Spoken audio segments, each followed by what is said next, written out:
जय हिंद दोस्तों।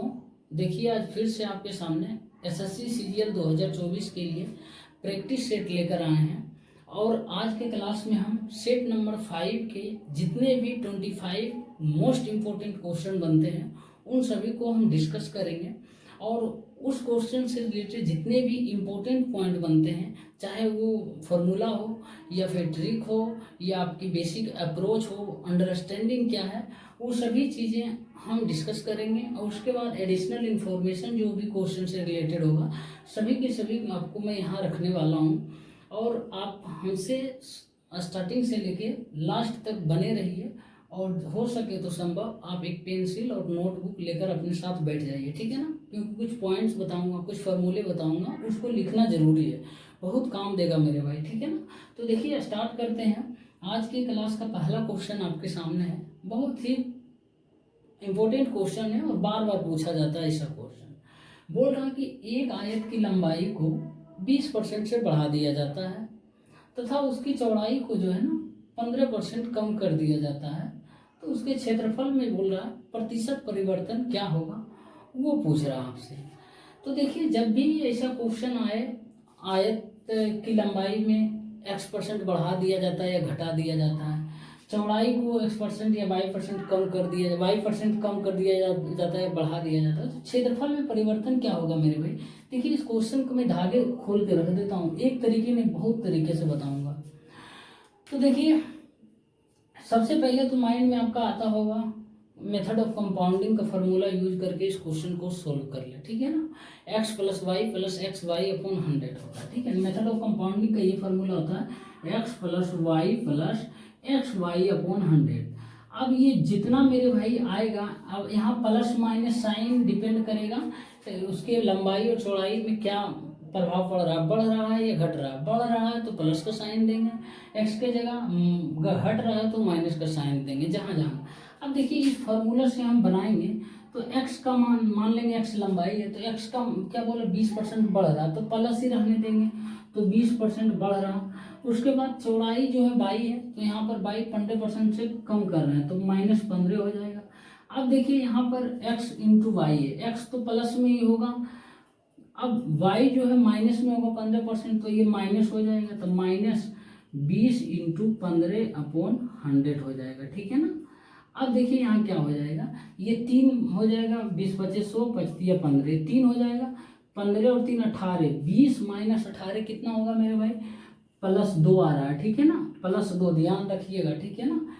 तो +2% क्या होगा मेरे भाई, बढ़ जाएगा, ठीक है ना। यहाँ पर साइन ये बताता है कि बढ़ रहा है या घट रहा क्षेत्रफल, ठीक है ना। यहाँ प्लस में 2 आया तो बढ़ेगा क्षेत्रफल, यदि माइनस रहता आता माइनस में तो यहाँ घटता, ठीक है ना। अब ये एक हुआ मेथड ऑफ कंपाउंडिंग का यूज करके बना लिया। हो सकता है कुछ छात्रों को ये फॉर्मूला ना पता हो, तो देखिए मेरे भाई नहीं पता है कोई बात नहीं, ऐसे भी बनेगा। देखिए मान लेते हैं लंबाई और चौड़ाई, ठीक है ना। पहले मान लेते हैं लंबाई 100 था, अब जो है बढ़ कर के कितना परसेंट हो गया, 20% बढ़ गया तो कितना हो गया मेरे भाई, 120 हो गया। अब नया लंबाई आ गया, ठीक है ना, एल डैश लिख देता हूँ मैं। अब चौड़ाई पहले भी मान लेते हैं ये भी 100 ही था, तो अब जो है चौड़ाई 15% कम गया है मेरे भाई, तो ये हो गया 85 हो गया ना। अब क्षेत्रफल में परिवर्तन पूछ रहा, तो पहले क्षेत्रफल कितना था, तो पहले लंबाई 100 माने चौड़ाई 100 माने तो क्षेत्रफल लंबाई गुने चौड़ाई हो जाएगा ना। तो कितना था, 1 पे पावर 4 0, 10,000 था। अब नया क्षेत्रफल क्या हो जाएगा मेरे भाई, बी डैश मान लेते, ठीक है। तो नया क्षेत्रफल हो जाएगा 120 गुने 85 करेंगे तो मेरे भाई 85 गुना 170 और ये 85 0 बार के 2 बाकी है कितना, 10,200, ठीक है ना। 10,200, पहले क्षेत्रफल मेरे भाई 10,000 था, अब 10,200 आ गया, तो कितना परसेंट बढ़ रहा, तो कितना बढ़ रहा, 200 से बढ़ रहा मेरे भाई, तो कितना पे बढ़ रहा, तो 10,000 पे बढ़ रहा इंटू 100, ठीक है ना। और बढ़ने के सेंस में जब बोलते हैं कोई बढ़ रहा है घट रहा तो क्या करते हैं हम, कितना परसेंट बढ़ रहा है या घट रहा है तो डिफरेंस लेते हैं। उसके बाद बढ़ने के सेंस में यहाँ बढ़ रहा ना, 10,000 से 10,020 हो रहा है तो छोटा वैल्यू लेंगे बढ़ने के सेंस में, उसके बाद बटे इंटू 100 कर देंगे। देखिए 2 0 2 0 2 0 खत्म, तो कितना बचेगा मेरे भाई, तो 2 बच रहा, तो 2 परसेंट जो है ना वो बढ़ेगा, ठीक है ना, यहाँ बढ़ेगा। ठीक, ये तरीका हुआ। हो सकता है कुछ लोगों को ये समझ नहीं आया हो, या फिर वो ये बोले कि भाई यहाँ 100 मान ली, यहाँ 100 बहुत लंबा हो गया। मेरे भाई लंबा नहीं हुआ। देखिए और एक तरीका बता देते हैं, ठीक है ना। आपको यदि ये समझ नहीं आया, मैं एक और तरीका बताता हूँ। देखिए हर एक क्वेश्चन को जब तक डीपली में उसका नहीं जाकर समझिएगा ना, हर एक क्वेश्चन को सोल्व नहीं कर पाइए। इसको मैं मिटा देता हूँ, ठीक है। देखिए बोल रहा कि लंबाई मेरे भाई आयत की है ना 20% से बढ़ा देते हैं, ठीक है। तो लंबाई 20% से बढ़ा देते हैं, मतलब 1/5। 20% का मतलब 1/5। तो लंबाई पहले मेरे भाई 5 था, अब लंबाई बढ़कर कितना हो गया, 6 हो गया। 5 का 1/5 बढ़ा तो 6 हो गया। चौड़ाई बोल रहा 15% से घटा देते हैं। 15% का मतलब 3/20 होगा। 3×5 = 20, हाँ 3। तो पहले चौड़ाई 20 था, अब मेरे भाई 3 घट गया तो 17 हो गया ना 17। तो अब देखिए ये चौड़ाई था ना, ये चौड़ाई था मेरे भाई, ये चौड़ाई। तो पहले क्षेत्रफल कितना था, पहले 5 लंबाई और चौड़ाई 20 था, तो क्षेत्रफल कितना था मेरे भाई, पहले 100 था। अब नया क्षेत्रफल क्या हो गया, लंबाई 6 हो गया, चौड़ाई 17 हो गया, तो क्षेत्रफल नया हो गया 102। तो कितना परसेंट बढ़ रहा है ना, 100 से 102 हो रहा है, यानी बढ़ रहा। तो कितना से बढ़ रहा, 2% से। सीधे डायरेक्ट लिख देंगे 2% से बढ़ रहा, ठीक है ना। इस तरीके से आप कर सकते हैं। देखिए एक ही क्वेश्चन का कितना मेथड से बना है, तो आप भी इस तरीके से कर सकते हैं, कोई दिक्कत नहीं। लेकिन मेरा सुझाव है मेरे भाई, एक दोस्त के नाते आप मेथड ऑफ कंपाउंडिंग का यूज कीजिएगा, ठीक है ना। थोड़ा सा यदि नहीं बनता तब तो फिर जो मन करिए, ठीक है ना, लेकिन मेथड ऑफ कंपाउंडिंग का यूज कीजिएगा, ठीक है ना। जो रेलिवेंट रहेगा मैं वो बता दूंगा कि आपको ये करना है, अडॉप्ट करना है, बाकी तो आपके सामने खोल कर रख दिया हूँ, ठीक। मेरा भाई एक और क्वेश्चन है। देखिए बोल रहा कि एक दुकानदार जो है ना 800 रुपये निर्धारित मूल्य वाली कुर्सी क्रमशः 10% और 15% के 2 बार के बट्टे पर खरीदता है, ठीक है ना। उसने 28 रुपया जो है ढुलाई पर खर्च किए और फाइनली जो है उसको 800 रुपये में बेच दी। उसे कितने प्रतिशत का लाभ हुआ ये पूछ रहा। देखिए पहले क्या किया, 800 रुपया मार्क प्राइस किया, उसके बाद उस पर 2 डिस्काउंट दिया, ठीक है ना। एक बार 10%, दूसरे बार 15%। उसके बाद फिर 28 रुपया ढुलाई पर भी वो खर्च करता है, फाइनली उसको 800 में बेच देता। तो लाभ पूछ रहा कितना हो। तो देखिए बेसिक अप्रोच है, एकदम सिंपल तरीके से सोचना और क्वेश्चन को जो बोलेगा वैसे वैसे करना, जैसे जैसे बोलेगा क्वेश्चन अपने आप सोल्व हो जाएगा। देखिए 800 रुपये निर्धारित करता है एक दुकानदार किसी वस्तु को, कुर्सी को, तो इस पे 2 क्रमिक बट्टा देता है, 2 सक्सेसिव डिस्काउंट देता है। पहला देता है 10%, तो 10% डिस्काउंट देता है, तो हम इसको क्या करेंगे, इस 800 को सीधे 90/100 से मल्टीप्लाई कर देंगे। ये मैं परसेंटेज में ही बता चुका हूँ और डिस्काउंट में भी बताया हूँ, ठीक है ना। तो 90/100 कर देंगे। एक और डिस्काउंट मिलता है मेरे भाई 15%, तो इसको क्या करेंगे हम 85/100 कर देंगे, ठीक है ना, 85/100। अब देखिए क्या करता है, 28 रुपये की ढुलाई भी खर्च करता है। तो पहले देखते हैं खरीदता है तो कितना इसको रुपया पड़ जाता है। 2 जीरो 2 जीरो खत्म मेरे भाई, 1 जीरो 1 जीरो खत्म। अब 2 पचे 10, 17 पचे 85। अब 2 चौका 8 हो जाएगा, तो यहाँ 36 × 17 करेंगे, 17 चौका 68 या 68 × 9 करेंगे, 9 × 72 के 2 बाकी 7, 9 छक्की 54, 7 61 हो गया। अब 612 रुपये मेरे भाई, 800 रुपये वाला चीज 612 रुपये में खरीदता है और 28 रुपया जो है माल ढुलाने पर खर्च हो जाता है, यानी कुर्सी को ढुलाई पर। तो हो जाएगा मेरे भाई 640 रुपया उसको खरीदने में लग जाता है, उस दुकानदार को कुर्सी खरीदने और ढुलाने में टोटल खर्चा 640 रुपये बैठ जाता है, ठीक है ना। अब उसको जो है 800 रुपये में क्या करता है, बेच देता है, ठीक है ना। 800 रुपये में मेरे भाई बेच देता है, यानी ये सेलिंग प्राइस हो जाएगा। तो बेच देता है तो कितना लाभ बोल रहा है, कितना प्रतिशत होगा वही पूछ रहा। तो देखिए खरीदता है 640 रुपये में, बेचता है 800 रुपये में, तो लाभ कितना होगा, लाभ ही होगा। ज़्यादा में बेच रहा तो डिफरेंस हम ले लेंगे मेरे भाई, कितना होगा 160 का डिफरेंस होगा ना। अब लाभ पूछ रहा है, लाभ हो रहा है तो छोटा वाला मान नीचे रखेंगे, तो 640 × 100 कर देंगे, तो ये हो जाएगा 4 बार में, तो ये 25 बार में कट जाएगा मेरे भाई। तो क्या हो जाएगा 25% लाभ हो जाएगा, ठीक है ना। और आपसे यही पूछ रहा था कितना प्रतिशत लाभ होगा। तो 25% लाभ होगा। बहुत ही सिंपल सवाल था, बस करना था जो बोल रहा हूँ उसी से करते जाइए, क्वेश्चन सोल्व हो जाएगा। ठीक है ना मेरे दोस्त, एक और क्वेश्चन आपके सामने है और ये बहुत ही इम्पोर्टेंट क्वेश्चन है। देखिए, इससे रिलेटेड मैं एक पॉइंट लिखाऊंगा, आप ज़रूर लिखिएगा। इसीलिए आपको बोले हैं स्टार्टिंग में एक नोटबुक और जो है आप पेन लेकर बैठिए साथ में। ठीक है ना। बोल रहा 18,600 रुपया को मेरे भाई 3 भागों में बांटकर प्रत्येक भाग को जो है ना 10% वार्षिक साधारण ब्याज दर पर क्रमशः 2, 4 और 5 वर्ष के लिए दिया जाता है। ठीक है ना, यानी उधार लगाया जाता है। यदि तीनों स्थितियों में जो है ना मिश्रधन समान हो तो प्रत्येक भाग की राशि क्या है, आपसे ये पूछ रहा। मेरे दोस्त, अभी मैं जो लिखा रहा हूँ लिखिए कि जब किसी धन को 2 या 2 से अधिक भागों में बांटकर R1% T1 वर्ष के लिए, R2% T2 वर्ष के लिए, R2% T2 वर्ष के लिए, R3% T3 वर्ष के लिए और ... RN% TN वर्ष के लिए। ठीक है ना, इस तरीके से लिखिए। R1% T1 वर्ष के लिए, R2% जो है T2 वर्ष के लिए, R3% T3 वर्ष के लिए ... RN% मेरे भाई TN वर्ष के लिए उधार लगाया जाता है। और यदि मिश्रधन जो है समान हो यानी बराबर हो, मिश्रधन यदि समान हो बराबर हो तो वो राशि जो है, कौन राशि, ये राशि, तो वो राशि मिश्रधन के व्युत्क्रमानुपात में बटेगा। ठीक है ना, वो राशि मिश्रधन के व्युत्क्रमानुपात में बटेगा। अब देखिए मेरे भाई, बहुत ही इम्पोर्टेंट चीज अभी बताने वाला हूँ कि देखिए, अभी हम बोले जो पॉइंट वो पढ़िएगा और देखिए उसी के अनुसार क्वेश्चन बनाते हैं। तो मिश्रधन क्या होता है मेरे भाई, मूलधन प्लस ब्याज। मिश्रधन बराबर क्या होता है मेरे भाई, मिश्रधन बराबर मूलधन प्लस ब्याज होता है ना।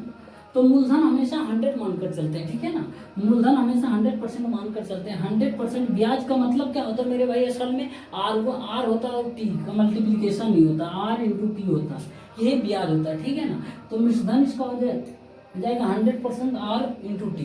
अब ऐसा देखिए, 3 वर्ष दिया हुआ, रेट सभी में कॉमन है 10%, तो कोई बात नहीं।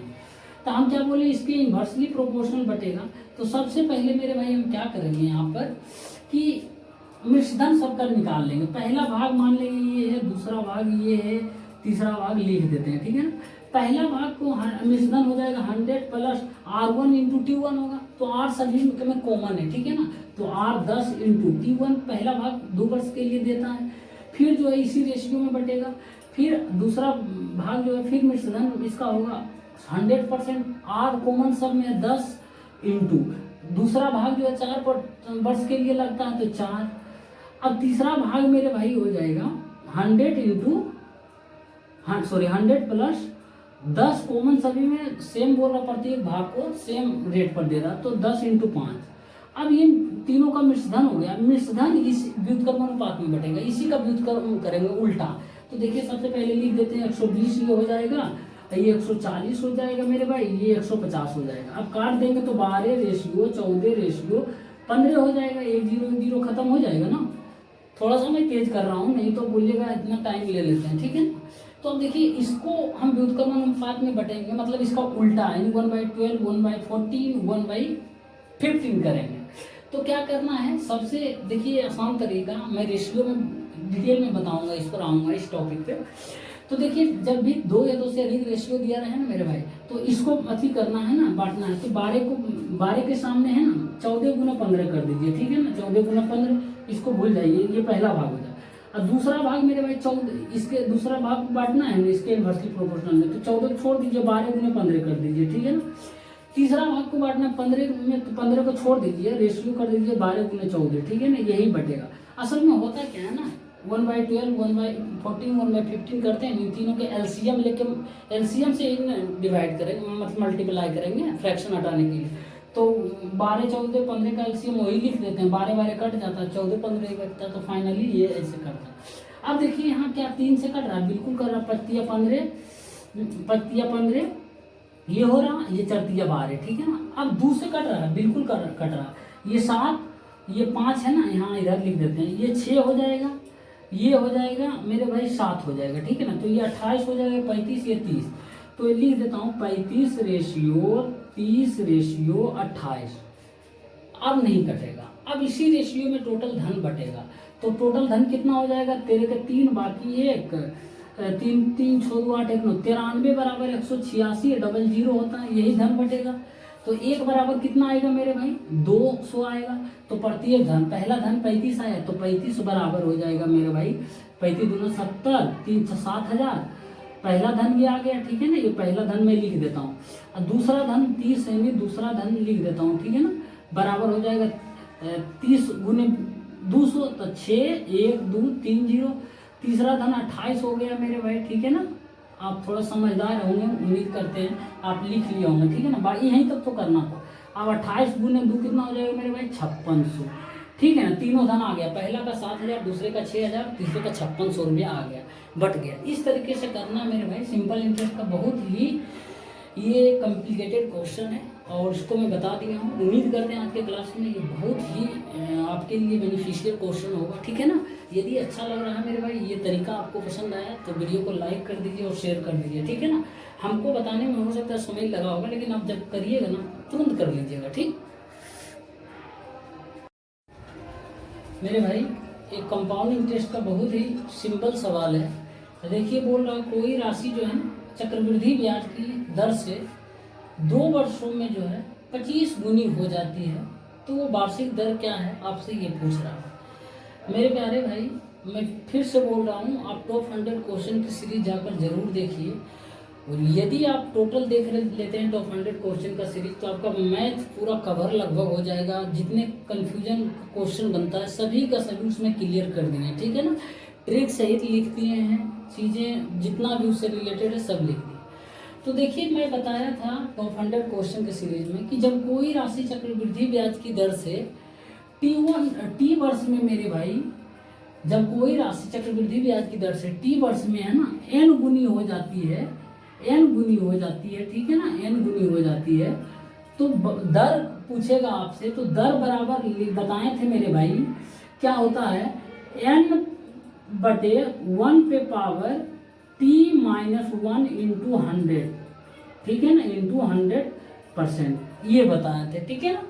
नहीं तो आप n का मतलब असल में होता क्या है, कोई प्रिंसिपल मेरे भाई p से a हो जाता है, तो ये कितना गुना होता है, यही तो अमाउंट होता है ना। प्रिंसिपल का कितना गुना हो गया राशि, तो अमाउंट, या तो इसको आप a/p भी लिख सकते हैं। जैसे कोई राशि 4 है प्रिंसिपल, ठीक है ना, अब अमाउंट हो गया 16 मेरे भाई बड़ा, तो असल में कितना गुना हो रहा है, 4 गुना हो रहा है। या तो फिर आप 16 बटे सीधे कर दीजिए 4, तो फाइनली 4 गुना ही हो रहा है। इसी को तो n बोलता है मेरे भाई, इसी को तो n बोलता है ना। बस कितना गुना हो रहा है, यही तो गुना, कितना गुना हो रहा है, 16 हो गया। तो या तो आप इसको a पे पावर a/p पे पावर मेरे भाई 1/t-1 इंटू 100 कर सकते हैं, 100% हो जाएगा। r बराबर, ये लिख लीजिए मेरे भाई, बहुत ही इंपॉर्टेंट चीज बता रहे हैं, ठीक है ना। है तो क्वेश्चन देखने में छोटा, लेकिन नहीं पता रहने के बाद छूट जाएगा, 2 नंबर चला जाएगा मेरे भाई, ठीक है ना। ये लिख लीजिए, अब बस कुछ करना नहीं है। देखिए, इस फार्मूला पे बैठा देंगे, तो इस फार्मूला पे बैठा देंगे, r बराबर हो जाएगा मेरे भाई n, कितना गुना हो जाता है, 25 गुना, 25 लिख देंगे n का मान, 25 गुना n मतलब गुना पे पावर 1/t, t का मान कितना है, 2 वर्ष, -1 इंटू 100 कर देंगे, ठीक है ना मेरे भाई, ठीक है ना, इंटू 100। तो अब क्या हो जाएगा मेरे भाई, 5 के स्क्वायर करेंगे तो 1 2 तो खत्म, पावर हो जाएगा। तो 5 - 1 कितना होगा, 4, 4 इंटू 100 कितना हो जाएगा, 400% आ गया रेट, ठीक है ना। बस यही इसका आंसर होगा, ठीक है ना। बस ये करना है, बाकी कुछ नहीं, कितना सिंपल था, ठीक है ना। तो पता होना चाहिए मेरे भाई, ठीक। मेरे भाई, एक रेशियो का क्वेश्चन है, देखिए ये भी अच्छा क्वेश्चन है, इसमें भी कुछ सीखने को मिलेगा। कि बोल रहा 3,390 रुपया को 3 व्यक्ति है ए, बी तथा सी के बीच इस प्रकार बांटा जाता है कि ए का जो है 1/5 भाग, बी का 1/4 भाग तथा सी का 1/6 भाग जो है ना, सभी आपस में बराबर है। तो पूछ रहा कि पूरी राशि में जो है बी का हिस्सा कितना होगा ये बताना है। देखिए इस क्वेश्चन को देने का मेरा मकसद था मेरे भाई, रेशियो में कुछ एक चीज सिखाना था आपको, और क्या है वो सिखाना मैं बता रहा हूँ, ठीक है। देखिए इतना रुपया को 3 भागों में बांटना है। ए का बोल रहा है 1/5 भाग मेरे भाई, और बी का जो है ना वो 1/4 भाग, और सी का मेरे भाई 1/6 भाग जो है ना सभी आपस में बराबर है, ठीक है ना, बराबर है। अब हमको यहाँ से ए बी और सी का रेशियो निकालना, ठीक है। ए बी और सी का रेशियो निकालना, तो यहाँ पर देखिए A/5 लिख देते हैं, ठीक है ना, एक को हटा कर थोड़ा सा अच्छा लगेगा देखने में। B/4 बराबर C/6। अब देखिए ए बी और सी का रेशियो जब भी निकालना और इस फॉर्म में रहे ना, ए के नीचे कोई भी नंबर दे दिया, बी के नीचे कुछ भी संख्या रहे, सी के नीचे भी कुछ ऐसी संख्या रहे, तो जब A ratio B ratio C की बारी आएगी ना मेरे भाई, तो आपको सेम वही चीजें लिख देना जो इसके नीचे, ए के नीचे 5 है तो 5 लिख देंगे, अनुपात बी के नीचे जो चीज है वही लिख देना 4, अनुपात सी के जो नीचे है वही चीजें लिख देना 6। बशर्ते एक कंडीशन होना चाहिए, इसका कोफिशिएंट में कुछ नहीं होना चाहिए, एक के अलावा, एक ही है ना, कुछ नहीं, ए ही है अकेले, बी ही अकेले, सी ही है, ठीक है ना। यदि 2A रहता या 3B या 4C रहता तो मामला बिगड़ जाता, ठीक है ना। तो फिर हम कोशिश करते कि यहाँ पर 1 कोफिशिएंट लाएं, ठीक है ना। एक और तरीका है वो भी बताएंगे, सब धीरे धीरे आ जाएगा। तो अब ए बी और सी जो है ना 4/6 के रेशियो में धन बटेगा, और टोटल धन 3,390 रुपया। तो देखिए 5, 4, 9, 6, 15 बराबर हो जाएगा मेरे भाई 3,390 रुपया। तो बी का हिस्सा पूछ रहा, मतलब 4 बराबर कितना होगा, तो 4 बराबर हो जाएगा 3,390/15 × 4 हो जाएगा मेरे भाई। तो क्या 15 बार में ये कटेगा, 15 दूना 30, 15 दूना 30, 15 छक्के 90, बिल्कुल 226 बार में कट रहा। तो 226 × 4 करेंगे, 24 के 4 बाकी 2, 22 चौक 88, 88 2 कितना हो जाएगा मेरे भाई, 90 हो जाएगा। तो 904 रुपया मेरे भाई ये जो है ना बी को मिलेगा 3,390 रुपये में, ठीक है ना। बी का हिस्सा पूछ रहा, इस तरीके से निकालना। हमको इस क्वेश्चन देने का पर्पस जो मेरा था मेरे भाई यहाँ पर सिखाना था, ठीक है ना। तो उम्मीद करते हैं ये सीख गए होंगे, बाकी आंसर आगे आपके सामने। साथियों एक और क्वेश्चन है, और ये पार्टनरशिप का बहुत ही सिंपल क्वेश्चन है। देखिए बोल रहा ए बी तथा सी जो है ना एक व्यापार में 4700 रुपया निवेश किए, ठीक।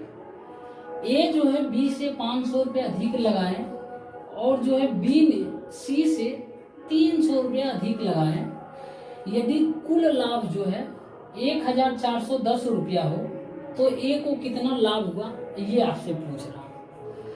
तो देखिए 3 व्यक्ति है और एक व्यापार, एक बिजनेस में इन्वेस्टमेंट करता है, वो 4700 रुपया करता है। लेकिन 4700 इस प्रकार करता है मेरे भाई कि जो है बी जो है ना सी से 300 रुपया अधिक लगाता है। यदि सी एक्स लगाता है तो बी एक्स प्लस 300 रुपया लगाता है, ठीक है ना। और यदि जो है बी इतना लगाता है तो, और बोल रहा है ए बी से 500 रुपया अधिक लगाता है, तो बी एक्स प्लस 300 लगाता है, तो ए लगाएगा इससे 500 अधिक, तो एक्स प्लस 800 रुपया लगाएगा, एक्स प्लस 800 रुपया ये लगाएगा। अब यही तीनों रुपया जितना जो लगाता है तीनों मिलाकर वो 4700 रुपया बनता है, ठीक है ना। तो यही हम जोड़ देंगे, 3x हो जाएगा प्लस 1100 बराबर 4700 मेरे भाई। तो 3x बराबर हो जाएगा 3600 रुपया मेरे भाई, ठीक है ना। तो x बराबर हो जाएगा 1200। अब तीनों का इन्वेस्टमेंट देख लेते हैं, x का मान बैठा देते हैं। तो a जो है मेरे भाई ए लगाएगा, मैं फिर से यहाँ लिख देता हूँ, ए बी और सी। ए लगाएगा 1200 प्लस 800 2000 रुपया लगाएगा मेरे भाई। बी लगाएगा 1200 प्लस 300 1500 लगाएगा मेरे भाई। और सी जो लगाएगा 1200 ही लगाएगा। अब देखिए, अब इसको छोटा कर दें हम, 00 कैंसिल कर देंगे, 00 क्या 3 नहीं, बिल्कुल भी नहीं कट रहा। अब 20 अनुपात 15 अनुपात 12 के अनुपात में इन्वेस्टमेंट करता है, तो बोल रहा है कितना इन्वेस्टमेंट, टाइम नहीं दिया हुआ है, तो मान कर चलते हैं 1 साल के लिए या फिर जितना भी साल के मानिए, टाइम सभी में सेम होगा तो खत्म हो जाएगा, कोई मतलब ही नहीं रहता। तो अब देखिए कितना होता है टोटल, इसी रेशियो में लाभ बटेगा मेरे भाई, जितना इन्वेस्टमेंट किया तो लाभ हो जाएगा मेरे भाई 47 हो जाएगा, ठीक है ना। 35 12 47 जो कि लाभ होगा कितने के बराबर होगा, 141 जीरो 1410 के बराबर, एक बराबर हो जाएगा मेरे भाई 30 हो जाएगा यहाँ से, ठीक है ना। अब देखिए पूछ रहा है कि ए को कितना होगा, ए को मतलब 20 बराबर कितना होगा मेरे भाई, 20 बराबर हो जाएगा 30 गुने 20 बराबर, मैं लिख देता हूँ 20 बराबर हो जाएगा 20 गुने 30 बराबर कितना हो जाएगा मेरे भाई, 600 रुपया हो जाएगा ए का लाभ, ठीक है ना। तो इस तरीके से करना था, ठीक मेरे भाई। एक और क्वेश्चन है, देखिए ये एलिगेशन का क्वेश्चन है। बोल रहा कि एक बर्तन में जो है दूध और पानी क्रमशः 3:2 के रेशियो में है, ठीक है ना, तथा दूसरे बर्तन में यह अनुपात जो है ना 2:5 में है, ठीक है ना।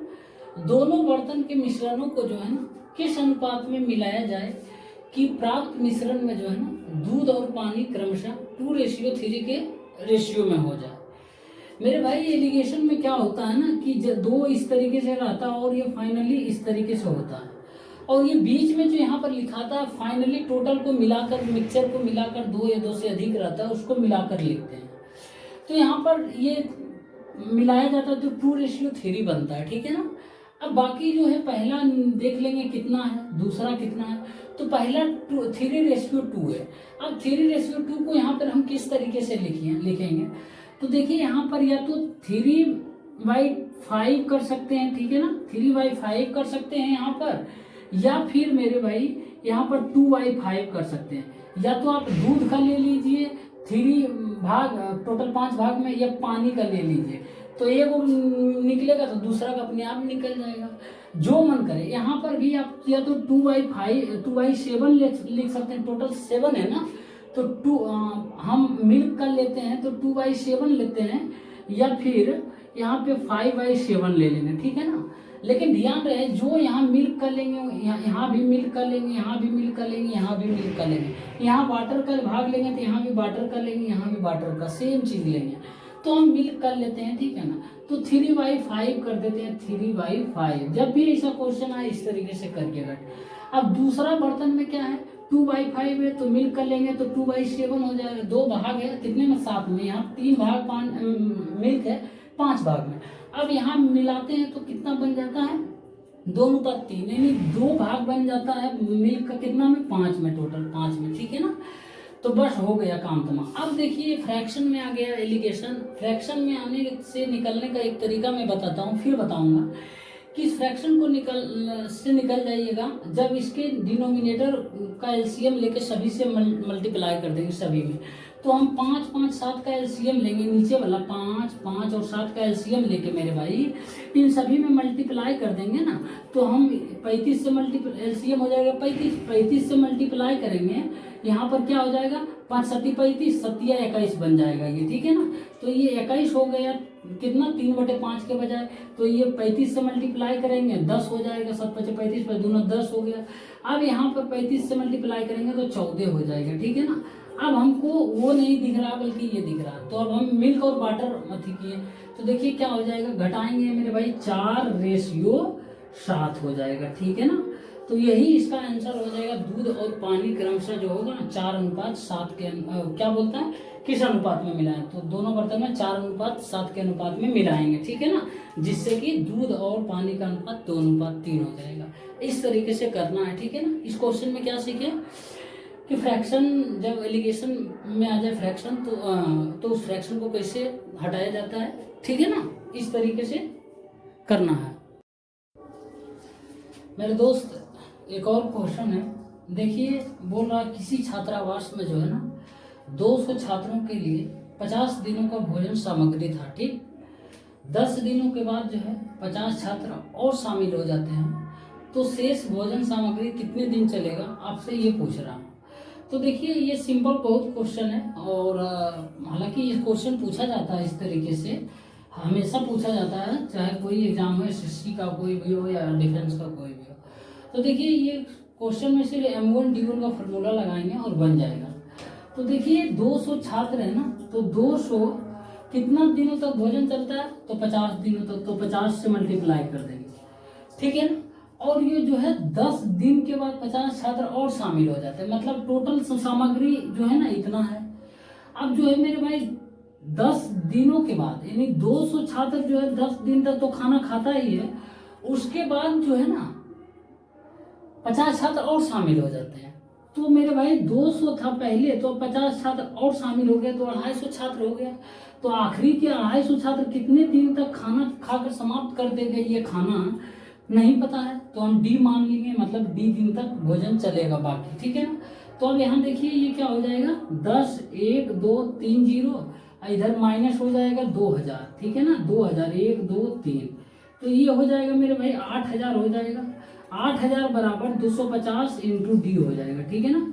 तो ये काटेंगे, 1 0 खत्म, 25 दिया 75, 5 25 दूना 50, तो डी बराबर आ गया मेरे भाई 32 दिन आ गया, ठीक है ना, 32 दिन आ गया, ठीक।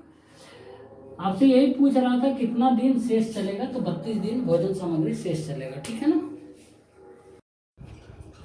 देखिए एक और क्वेश्चन है, और ये एज से रिलेटेड है। बोल रहा है कि 10 वर्ष बाद जो है ना ए बी से 10 वर्ष बड़ा होगा, ठीक। तो 5 वर्ष पहले ए बी से कितने वर्ष बड़ा था। देखिए क्वेश्चन देखकर ही कुछ स्टूडेंट्स कंफ्यूज कर जाएंगे, लेकिन शांति ठंडे दिमाग से एकदम सोचना है। 10 वर्ष बाद ए बी से 10 वर्ष बड़ा होगा। पहले लिख लेते हैं ए और बी, ठीक है ना। 10 वर्ष बाद ए बी से 10 वर्ष बड़ा होगा। यदि ए का उम्र अभी एक्स है, तो 10 वर्ष के बाद मेरे भाई प्लस 10 वर्ष बाद हो जाएगा x प्लस 10, इसका उम्र हो जाएगा ए का। तब बोल रहा कि 10 वर्ष बाद ए जो है ना, ये x प्लस 10 बी से 10 वर्ष बड़ा होगा, यानी इससे जो है मेरे भाई 10 वर्ष बड़ा है, तो ये अभी जो है ये x वर्ष का होगा ना। फिर से मैं बता रहा हूँ, बोल रहा 10 वर्ष बाद जो है ना ए बी से 10 वर्ष बड़ा होगा। अभी मान लेते हैं ए और बी पहले लिख दिया आपने के, अभी मान लेते हैं ए का उम्र जो है ना x वर्ष है, तो 10 वर्ष के बाद इसका उम्र x प्लस 10 वर्ष हो जाएगा। उसके बाद जो है ना 10 वर्ष के बाद यानी x प्लस 10 साल का जब होगा, तो ये b से 10 वर्ष बड़ा होगा, यानी b से जो है 10 वर्ष बड़ा होगा, यानी b का अभी का उम्र जो है x वर्ष होगा, तब तो 10 वर्ष बड़ा है ना। तो 10 साल पहले मेरे भाई ये 10 वर्ष इधर आया, तो ये 10 साल पहले जो होगा तो कितना होगा, x माइनस 10 साल का उस वक्त होगा जिस समय x का ये होगा, x वर्ष का ये, और उस समय b जो है x माइनस 10 वर्ष का होगा, यानी इससे 10 वर्ष छोटा है। तो अब पूछ रहा 5 वर्ष पहले a जो है b से कितने वर्ष बड़ा था, तो 5 वर्ष पहले, तो 5 वर्ष पहले इसका उम्र कितना हो जाएगा, x माइनस 5 वर्ष हो जाएगा ना। इसका भी 5 वर्ष पहले इतना हो जाएगा, इतना वर्ष। तो अब देखिए क्या हो जाएगा, ये x माइनस 15 हो जाएगा और ये x माइनस 5 है, तो ये कितने वर्ष बड़ा है इससे, तो 10 वर्ष बड़ा है ना। ये माइनस 5 है, ये माइनस 15 है, तो इसमें देखिए जोड़िए 10 वर्ष जाते, तो x माइनस 5 आ गया, तो x माइनस 5 ही तो है ना, यानी 10 वर्ष बड़ा है ए बी से है। तो बस इसका आंसर यही हो जाएगा, जो है ए जो हो जाएगा मेरे भाई, इसका आंसर हो जाएगा वो 10 वर्ष हो जाएगा, ठीक है ना। ये बोल रहा 10 बी से कितने वर्ष बड़ा होगा, तो 10 वर्ष हो जाएगा। बहुत ही कंफ्यूजन वाला क्वेश्चन था, लेकिन ठंडे दिमाग से सोचना है, क्वेश्चन को बन जाएगा, ठीक है ना। देखिए एक और क्वेश्चन है, टाइम एंड वर्क का है, बहुत ही अच्छा क्वेश्चन है। बोल रहा कि ए जो है ना एक काम 20 दिनों में, बी 15 दिनों में तथा सी जो है ना 12 दिनों में अलग अलग समाप्त कर सकते हैं। कितने दिनों में ए कार्य को पूरा कर लेगा यदि उसको एक दिन बाद बी का एवं उसके अगले दिन जो है ना सी का साथ तथा इसी तरह आगे भी सहयोग मिलता रहे। तो यानी पहला है ना ए और बी करता है पहला दिन, दूसरा दिन ए और सी मिलता है, फिर तीसरा दिन जो है ए और बी मिल जाता है। इसी तरीके से ए जो है सब दिन करता है, लेकिन अल्टरनेट दिन पर बी और सी का साथ मिलते रहता है। साथियों, इस तरीके का क्वेश्चन शायद पिछले क्लास में ही कराए थे, फिर आ गया है। तो देखिए यहाँ पर क्या है ना, पहले ए है, दूसरा बी है और तीसरा व्यक्ति सी है। ए जो है 20 दिनों में करता है, बी जो है 15 दिनों में करता है और सी जो है ना वो 12 दिनों में करता है। तो टोटल काम हम मान लेंगे, इसके एलसीएम को ही टोटल काम मानते हैं, 60 हो जाएगा। टोटल 60 काम मान लेते हैं। अब इसका इफिशियंसी निकालेंगे तो ए का हो जाएगा 3 इफिशियंसी, बी का हो जाएगा 4 इफिशियंसी, सी का हो जाएगा 5 इफिशियंसी। जिन लोगों को पता नहीं है इफिशियंसी कैसे निकालते हैं मेरे भाई, सबसे पहले जितना दिन में काम करता है टोटल, इन सभी का एलसीएम ले लेते हैं और एलसीएम जो आता है टोटल वर्क आता है, ठीक है ना। मान लेते हैं एलसीएम आया 60, तो टोटल काम 60 करना है तीनों को, ठीक है ना। तो टाइम गुने इफिशियंसी बराबर टोटल काम होता है, ठीक है ना। टाइम गुने इफिशियंसी बराबर टोटल वर्क होता है, ठीक है ना, टोटल वर्क होता है, ठीक। तो हम इफिशियंसी निकालने के लिए टाइम से डिवाइड कर देंगे टोटल वर्क को, तो निकल जाएगा इफिशियंसी। तो वही किए 60/20 किए 3 इफिशियंसी, 60/15 किए 4 की इफिशियंसी और 60/5 किए 12 किए 5 की इफिशियंसी। मतलब कि इफिशियंसी आ गया। अब देखिए बोल रहा है कितने दिनों में एक कार्य को पूरा करेगा। अब देखिए पहले होता क्या है ना, पहले ए और बी मिलता है तो एक दिन काम करता है, एक दिन, ठीक है ना। तो कितना काम करता है ए और बी एक दिन में? एक दिन में इसका एफिशिएंसी मतलब 3 काम पर डे करने का, इसका 4 काम पर डे करने का, इसका 5 काम पर डे करने का। था ए और बी मिलता है पहले, तो एक दिन में मेरे भाई 3 और 4 7 काम करता है, टोटल एक दिन लगता है। अब जो है मेरे भाई दूसरा बार ए और सी मिलता है दूसरा दिन, ठीक है ना। ये दूसरा दिन हो गया, ठीक है ना, पहले लिख देते हैं, ठीक है ना। ये भी एक दिन लेगा यहाँ पर। तो अब ये टोटल ए और सी कितना करेगा? ए और सी 3 और 5 8 काम करेगा। तो अब देखिए यहाँ पर क्या हो रहा है ना कि 2 दिन लग रहा है मेरे भाई, 2 दिन लग रहा है कितना काम करने में? तो 7 और 8 15 दिन काम लग रहा है, 15 काम लग रहा है ना। अब देखिए टोटल काम कितना है? 60 काम करना है। तो 60 काम करना है, फिर अगले दिन कौन आएगा? ए और बी, फिर उसके अगले दिन ए और सी। इसी तरीके से टोटल 60 काम करना है, यानी इसको हम 4 से मल्टीप्लाई करेंगे तो इसको भी हम 4 से मल्टीप्लाई करेंगे तो बराबर 8 दिन आ जाएगा, ठीक है ना। तो टोटल मेरे भाई काम को है ना, ए को 8 दिन लगेगा करने में, पूरा काम हो जाएगा, ठीक है ना। ए कल लगेगा क्योंकि ए जो है ना सब दिन सबके साथ चल रहा है ना, ए को तो डेली करना पड़ रहा है, तो 8 दिन लगेगा टोटल, ए को काम समाप्त हो जाएगा ये बी और सी के साथ मिलकर, ठीक है ना। इस तरीके से किया जाता है। बहुत ही अच्छा क्वेश्चन था, ठीक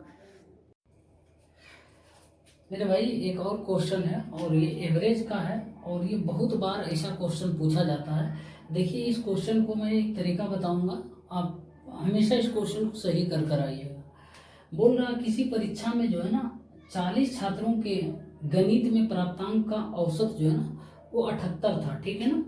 लेकिन 2 छात्रों ने सही में जो है ना 60 और 72 अंक प्राप्त किया था, जिसे गलती से जो है ना 80 और 62 लिख दिया गया था। यानी 60 की जगह 80 लिख दिया गया और 72 की जगह 62 लिख दिया गया था। तो दोनों छात्रों का जो है सही औसत क्या था? तो जब भी ऐसा क्वेश्चन रहे कि आपको कुछ छात्रों का औसत दिया रहेगा, उसके बाद उसको गलती सही की जगह गलती से जो अंक लिख दिया जाता है, तो ऐसा क्वेश्चन रहेगा तो सही औसत का सीधे फार्मूला होता है, सही औसत में लिख देता हूँ, ठीक है ना। फार्मूला आप बोलिए या फिर तरीका बोलिए, सही औसत बराबर होता है। क्या करना है, पहले जितना औसत है उतना लिख देना। असल में औसत कितना था? 78 था, ठीक है ना। 78 लिख देना है। उसके बाद क्या करना है, जितना सही अंक होता है ना उतना लिख देना है जोड़कर। तो देखिए यहाँ पर क्या है ना, प्लस कर देना है। उसके बाद सही अंक कितना था? 60 था, एगो 80 था, 80 या 60 लिख दिए जो सही था। लेकिन गलती से सही अंक कितना? 60 और 72 था, सॉरी मेरे भाई, 60 और 72 है, जो सही है वो लिख दिए। उसके बाद क्या करेंगे मेरे भाई, माइनस कर देंगे। कितना माइनस कर देंगे? और जो गलत है उसको माइनस कर देंगे जोड़ के, 80 प्लस 62 कर देंगे, ठीक है ना। तो ये हो गया आपका, कितना हो जाएगा यहाँ 132 माइनस 814 142, इतना हो जाएगा। अब ये मेरे भाई 78 प्लस -10 बटे, अब डिवाइड कर देना, ये जो गलती के और सही के कारण नंबर आएगा ना, इसको टोटल छात्रों से डिवाइड कर देना टोटल नंबर से, तो ये 40 हो जाएगा मेरे भाई। तो हो जाएगा ये 78 माइनस 0.25 आ जाएगा, ठीक है ना। तो सही औसत आ जाएगा आपके सामने 77.75 औसत आ जाएगा, ठीक है ना, सही औसत, यही इसका आंसर होगा। नहीं समझ आया, फिर से बताते हैं। देखिए जब भी ऐसा क्वेश्चन है, क्वेश्चन का पैटर्न देख लीजिए, तो क्या करना है आपको, एक और तरीका बता देते हैं। 78 पहले जितना औसत है उतना लिख देना आंख बंद करके, उसके बाद जोड़ का साइन लगा देना। तो सही पहले कितना लिख करना था, 60 की जगह कितना कर दिया 80, तो घटा देना 60 माइनस 80, यानी कितना 20 ज़्यादा बढ़ा है, तो 20 घटाएंगे। आप देखिए उसके बाद 72 की जगह मेरे भाई इसको जोड़ना है, 72 की जगह क्या लिख दिया 62, तो घटा देंगे, ठीक है ना। अब यहाँ कितना है 10 ये आ गया, प्लस -20 ये आ गया, आया ना, तो माइनस फाइनली 10 आएगा, 10 उसके डिवाइड कर देना, जितना छात्र रहेगा ना उतना से, ठीक है ना। 40 छात्र है तो 78 प्लस है, तो 78 माइनस 0.25 आएगा ना, इसको -10/40 कीजिएगा, तो वही फाइनली इतना ही आ गया ना 77.75, ठीक है ना। इस तरीके से करना, एक बार देख लीजिए, सीधा जो सही लिखना था उसको लिख दिए, उसके बाद फिर जो गलत लिखना था उसको माइनस में हम कर देंगे, घटा देंगे, ठीक है ना। बटे जितना छात्र रहेगा उतना से डिवाइड कर देंगे, उसके बाद यहाँ प्लस माइनस क्या होगा आगे पर डिपेंड करेगा, ठीक है ना। यहाँ माइनस आया तो माइनस हो जाएगा, ठीक है ना मेरे भाई। एक और क्वेश्चन देखिए, बोट एंड स्ट्रीम का, बहुत ही काफ़ी दिनों बाद आपके सामने आया है। बोल रहा कि एक नाव जो है ना धारा के विरुद्ध 750 मीटर की दूरी जो है ना 675 सेकंड में तय करती है, ठीक, तथा 7 सही 1/2 यानी 7.5 मिनट में है ना वापस आती है, तो शांत जल में उसकी चाल क्या है, यानी नाव की चाल आपसे पूछ रहा, वो भी किलोमीटर प्रति घंटा में बताना।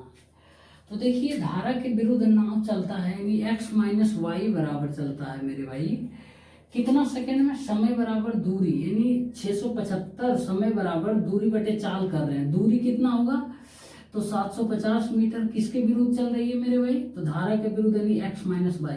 मान लेते हैं x क्या है, नाव की चाल है, y जो है धारा की चाल है, ठीक है ना। यहाँ पर नहीं लिखेंगे, नहीं तो बहुत टाइम लग जाएगा, ये आपको पता होना चाहिए, x जो नाव की चाल और y जो है धारा की चाल होती है, और x + y लेते हैं, धारा के जब साथ चलता है तो नाव, तो इसका स्पीड जो है जुड़ जाता है, यानी x + y हो जाता है, और धारा के विपरीत दिशा में जब नाव चलती है तो दोनों का स्पीड जो घट जाता है, यानी x - y हो जाता है, ठीक है ना।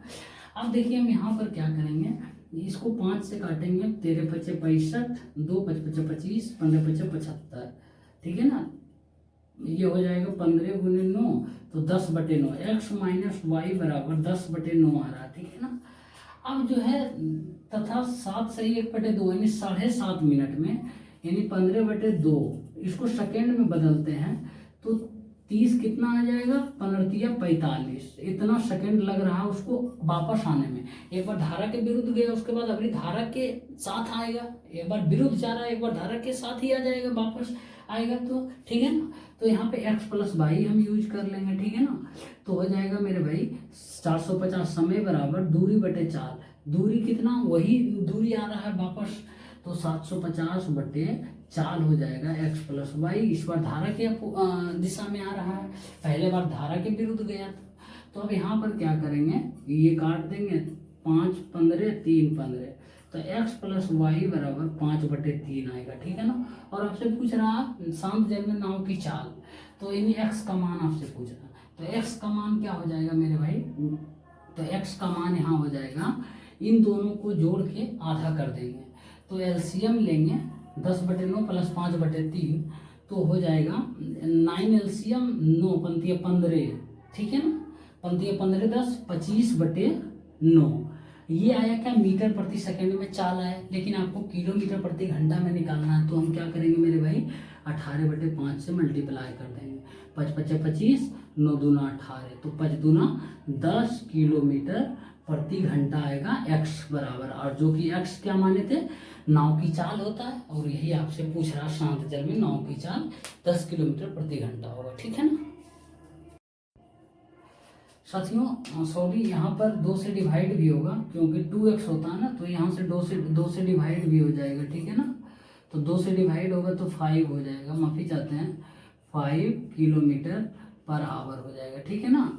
ध्यान नहीं दिए, बोले लेकिन लिखे नहीं, ठीक है ना। बोले थे कि इन दोनों को जोड़ के 2 से डिवाइड कर देना है, लेकिन लिखे नहीं, ठीक है ना। तो 5 किलोमीटर पर आवर होगा, ठीक है ना। मेरे भाई एक और क्वेश्चन देखिए आपके सामने है। बोल रहा है कि एक वृत्त की त्रिज्या जो है ना 15% से बढ़ा दिया जाए तो उसका क्षेत्रफल पर क्या प्रभाव पड़ेगा। बहुत ही अच्छा क्वेश्चन है। तो देखिए वृत्त का क्षेत्रफल क्या होता है ना, एरिया होता है पाई आर स्क्वायर होता है, ठीक है ना। तो आर मेरे भाई 2 बार है, आर इंटू आर 2 बार है, ठीक है ना। तो हम वही फार्मूला लगाएंगे मेथड ऑफ कंपाउंडिंग का, ठीक है ना, x plus Y plus X Y upon 100। लेकिन हम एक ही चीज़ को है ना, त्रिज्या 2 बार है तो त्रिज्या को 2 बार ही यूज करेंगे, x और वाई दोनों के जगह एक ही चीज़ यूज करेंगे, ठीक है ना। त्रिज्या 2 बार है तो 2 बार यूज करेंगे। तो फार्मूला लिख लेंगे x plus Y plus X Y upon 100, ठीक है ना। तो यहाँ x के मान भी 15% होगा, y के मान भी 15% होगा। तो 15 प्लस 15 इंटू 15/100 हो जाएगा। तो ये हो जाएगा 30 हो जाएगा, 15/30, ये 225/100 करेंगे तो मेरे भाई 2.25 होता है, ये 2.25 होगा। 30 ये है और 2.25 ये है, टोटल कितना हो जाएगा 32.25% हो जाएगा मेरे भाई। इसका क्षेत्रफल जो है ना इतना बढ़ जाएगा, ठीक है ना, 32.25% से बढ़ जाएगा, ठीक है ना। ये ध्यान रखिएगा, जो भी चीज़ का क्षेत्रफल पूछे या परिमाप पूछे पहले उसका फार्मूला देख लीजिए, उसमें क्या क्या यूज हुआ है उसको लीजिए। जैसे रेडियस 2 बार यूज हुआ तो 2 बार लेंगे। अब मान लिया जब पाई आर स्क्वायर एच, ये क्या होता है बेलन का आयतन। तो यहाँ पर आपको रेडियस देता कि 10% बढ़ता है, उसके बाद ऊंचाई जो है ना वो 5% से घटता है, तो बेलन के आयतन पर क्या प्रभाव पड़ेगा। तो हम क्या करते हैं यहाँ पर 2 बार यूज करते हैं 10% का, ठीक है ना। ऊंचाई 5% एक बार यूज करते हैं, फार्मूला में एक ही बार है तो एक बार यूज करते, ठीक है ना। और इसी मेथड का यूज करते, ठीक है ना, बन जाता, ठीक है ना। बाकी क्वेश्चन आते रहेगा, हवानी नहीं, ठीक है ना। तो साथियों आज तक यहीं तक छोड़ते हैं आज के क्लास। पार्ट 1 है सेट नंबर 5 का ये, और फिर पार्ट नंबर 2 लेकर आएंगे और फिर 14 नंबर से 25 नंबर क्वेश्चन तक कंप्लीट कर लेंगे और ये सेट खत्म हो जाएगा, ठीक है ना। उम्मीद करते हैं साथियों जितना बताएं वो समझ आया होगा। यदि मेरे बताने से थोड़ा भी आपको कुछ मिल रहा है तो हमारे वीडियो को लाइक कर दीजिए और शेयर कर दीजिए, ठीक है ना, स्टडी ग्रुप में। तो मिलते हैं साथियों नेक्स्ट वीडियो में, तब तक के लिए धन्यवाद।